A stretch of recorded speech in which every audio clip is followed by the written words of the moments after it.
A White Stone by Jim and Mary Corbett. Chapter 2. From Our Father's Heart. Do not worry, for I have my hand on you. You shall not lack.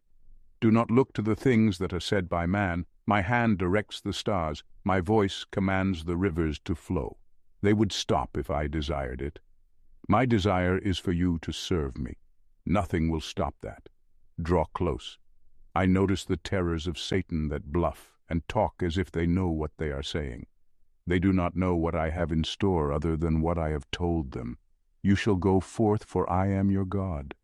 Not the God that can be changed by the whims of people, but the God that is moved by faith in me, being able to perform what I promise. Have I not promised you? When will you realize the magnitude of my power?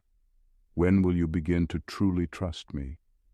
Seek me for me, not for what I can do for you, but for who I am as God. You have no idea what I have in store for you, but I am excited by what I see. I am pleased by my people who have said yes. When I am praised, all creation knows that I am God. All whom my Father gives, entrust to me, will come to me. And the one who comes to me I will most certainly not cast out. I will never, no, never reject one of them who comes to me. John 6, verse 37, Amplified. Oh, Lord, help me, Tom silently pleaded as he waited for the man to cut his throat. Off to his left he could hear nervous, excited laughter, and knew the one unoccupied aggressor was ecstatic over the prospect of taking a life. Almost beside himself, he encouraged the steely-eyed man with abandon. Poke him a couple of times for me before you finish him off. Is it money you want? Was the only thing Tom could think of to say. There's about $20 in my pocket. Take it, it's yours. Oh, we'll take it, came the reply. But first, maybe you should... Maybe he should what? Came a voice from the shadows. At the sound of that voice, the man with the knife pulled back cautiously, and the man who locked Tom's arm and head in position sprang back into the shadows like he'd been contacted by a stun gun. Oh, Lord, I think I'm going to be sick, Tom thought as he turned and saw where the voice came from. I said, maybe he should what? The voice said again to the three men, as Tom's widely opened eyes caught sight of the most imposing gun he had ever seen. It was pointing in their direction. Train, as he was called on the street because of his power in warfare and almost unstoppable battle prowess, stood looking past or through Tom, actually over him, directly at each of the now immobile men. One of the largest men Tom had ever seen, at least 7 feet tall with arms and bare chest bursting from a former blue jean jacket, now minus sleeves, buttons, and anything else that defied his freedom of movement. Train was somehow his ally in this time of need. Tom could only stare at his formidable rescuer. We don't mean nothing, Train, one of the men said. You can have him, said the steely-eyed man, folding his knife as he continued distancing himself from Tom. Train stood poised, ready for anything. His eyes danced from one man to another. His gigantic muscles were tightened, gun held steady. Tom stepped to the side, gently massaging his throat as Train moved steadily past him in the direction of the three intruders. The smoothness of his movements defied his massive structure. Tom thought of a poised mountain lion he had seen in a recent movie. Understandably, the trio's macho toughness dissolved as if masks had been removed from their faces. At a precise moment in time, each knew they had lost. There was nothing to do but retreat. Almost as if on command, the three street toughs, now looking and acting more like little boys, turned and ran at breakneck speed. Tom watched them as they disappeared into the darkness. By the time Tom remembered where he was, Train had turned away from the fleeing men and was looking straight at him. Because of his focus on the men, Tom hadn't noticed that Train had moved within several feet of him. Rattled by Train's mere presence, Tom could hear nothing but his own heart beating so loudly he thought the Train must have been able to hear it too. Which was worse, Tom asked himself? My fate with the three men whose intent was obviously not the best, or now this skyscraper with legs standing in front of me. Past feeling, past emotion, because of the events that had just occurred, Tom was almost comatose. The man in front of him was so big, Tom really did feel like he was standing in front of a small building. "Thanks," was all he finally managed to say, from a throat that felt like it had a lump in it the size of a tennis ball, as his rescuer placed his gun inside his jacket at about Tom's eye level. He hoped this actually was a rescue and not someone stealing prey from another, not willing to share the prize. Tom noticed the street had become silent. The two men on the bench had disappeared, the sounds of doors and windows closing. Even the distant barking of a dog had ceased. So much was happening, so much to think about. Unanswerable questions flooded Tom's mind. What should I do? How can I live through this? Is there anyone to help me? Is there anywhere to go? Time seemed to stand still, but Tom's mind raced on. He scanned all of his surroundings, looking for a way out, but not even thinking about what he would or could do if he found some sort of escape. His legs wouldn't move. As a matter of fact, the only things he knew to be working in his body were his eyes, which were probably bulging and extremely wide, and his heart, which was beating so loudly in his ears he was sure the people behind closed doors could hear it too. Train took about 5 steps away from Tom to position himself under the street lamp, which stood just outside of the shadows. Tom continued to stare. Train reached into his outside jacket pocket with his left index finger and thumb and pulled a cigarette from the pack he kept there. With the same deft movement, his other hand produced a match, which he struck one-handed, focused briefly on the flame, and then lit the cigarette. After that, he leaned against the black steel lamppost. His size made the lamp sway a bit, casting moving shadows against the pavement. For what seemed like an eternity, Train just stood against the lamppost, shoulders slumped, looking at the sidewalk. Finally, he looked at Tom. "I'm Train. I've been watching you. Been listening, too," he continued. "You didn't see me 'cause I've been hiding, but I've been listening while you talked to them busted-up guys on the bench. I need to ask you some questions. I'll stay over here so you won't be so afraid. I'm not gonna hurt you," he said quietly, much to Tom's relief. It was about then that Tom felt his heart re-enter his body. "What do you need to know?" he forced himself to say, his throat still hurting from the pressure of the knife. Train shifted his weight away from the lamppost and with one fluid motion threw the burning cigarette on the concrete and moved back toward Tom, who instinctively stepped back a few feet.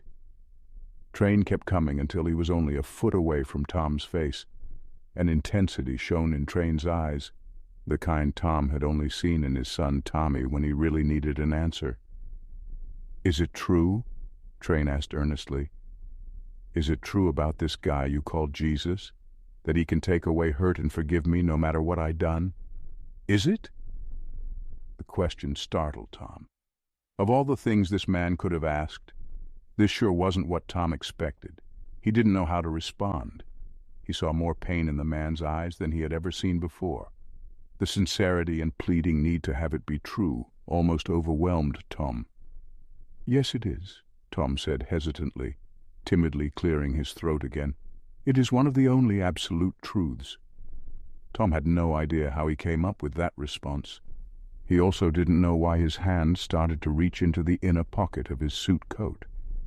There he discovered his little Bible in the place he'd put it right after talking to the men on the bench. In an instant, Train's pleading expression changed to one of relief. He relaxed for a moment and released a great sigh. As quickly as relief had come, his countenance changed once more to an expression best described as terror. He paced in front of Tom, his voice getting louder as he spoke. "Why would he let them do that to him? He could have killed them all, couldn't he?" Train again stopped directly in front of Tom, his piercing eyes demanding an answer. "I heard you tell them men on the bench he was God. He could have killed them and nobody would be able to put him in jail or nothing. But he let them hurt him and he didn't even say nothing. Why did he do that?" "Because he loved you and me," Tom choked, remembering the response from a Sunday sermon. Tom grabbed the small brass snap on the leather cover of his Bible and shakily opened the unworn pages. For a moment his thoughts were paralyzed. Tom's hands were trembling so badly he could hardly read the words. He had to bring the little book close to his face. See, it says, "For God so loved the world that he gave his only begotten Son, that whosoever believeth in him should not perish, but have everlasting life." Tom kept paging back and forth through his Bible as if looking for verses, never taking his eyes from the pages. And he talked. Almost afraid to let the man in front of him say anything, he talked. He talked about the cross and love and God and whatever came to mind. Where was it coming from? Tom felt like he was on Bible knowledge autopilot. Bible verses he hadn't quoted or even read in many years were pouring from him. He wasn't reading them. He was just mouthing what was in his heart. For what must have been quite some time, Tom was used by the Lord to say what needed to be said. When Tom finally looked up, he could hardly believe what he was seeing. Tom was looking into the face of a man so much in pain that if he hadn't known better, he would have thought Train had been stabbed in the chest. Train began to double over in agony, holding his stomach. Tom put his hand on Train's back as he let out a long, suppressed groan, releasing tears that he had never been able to release before. Tom kept his hand on Train's back while Train walked in a continual small circle on the sidewalk, still bent over, almost as if trying to escape the horrendous pain. "Nobody ain't never loved me," Train whimpered, as memories of rejection and abandonment started to visibly rack his gigantic frame. "Nobody ain't never loved me like that." After several minutes, Train straightened up, sobbing and wiping his tear-streaked face with his calloused hand. He turned toward Tom. "I gotta do something to thank him for what he done. Can you tell him for me, preacher man? Can you tell him thanks for what he done?" Tom looked up at the most broken man he had ever seen. Without hesitation, Tom put his hand on Train's arm, something unthinkable just a short time ago. "I think Jesus would like it very much if you tell him yourself, Train. I think he would be very pleased to have you talk to him." Shocked at the thought that God might listen to something he wanted to say, Train stepped back a few paces in disbelief. Then he looked directly into Tom's eyes. Tom looked directly back into his, assuring him it would be all right. "Do I gotta go to a church or something?" Train questioned. "No," Tom smiled. "We could just sit here on the curb and you could just tell God what's on your heart." Tom started to move toward the curb to sit down when he noticed that Train had dropped into a kneeling position right where he'd been standing. Tom moved next to him, giving a quick look to see if anyone was watching. Train knelt silently for a long moment, his head bowed and his hands folded in front of him, resting loosely against his body. Quietly he began, "God." He hesitated to wipe the tears from his eyes. "God, this is me, Train. I ain't never talked to you before, 'cause I been afraid." The next few minutes was one of those rare instances in life when you have the privilege of seeing the God of the universe once again come to visit one of his chosen ones. Quietly, peacefully, almost too wondrous to relate in words, the work that was accomplished on the cross at Calvary so many years ago once again became real and alive in one of his creations. A lifetime of the disease called sin was banished, never to return, as this mountain of a man was visited by the one who loved him most. Anger melted in the light of love. Rejection was washed in the love of acceptance. Loneliness was erased by the spirit of adoption as this lost, wayward lamb was gently led home to warmth and safety. Tom knelt in awe on the cold, hard pavement with Train as he watched a transformation from death to life take place. Cleansing after cleansing became evident as tides of tears flowed from a freed heart so long held captive. Silence, peace, hope, restoration, healing.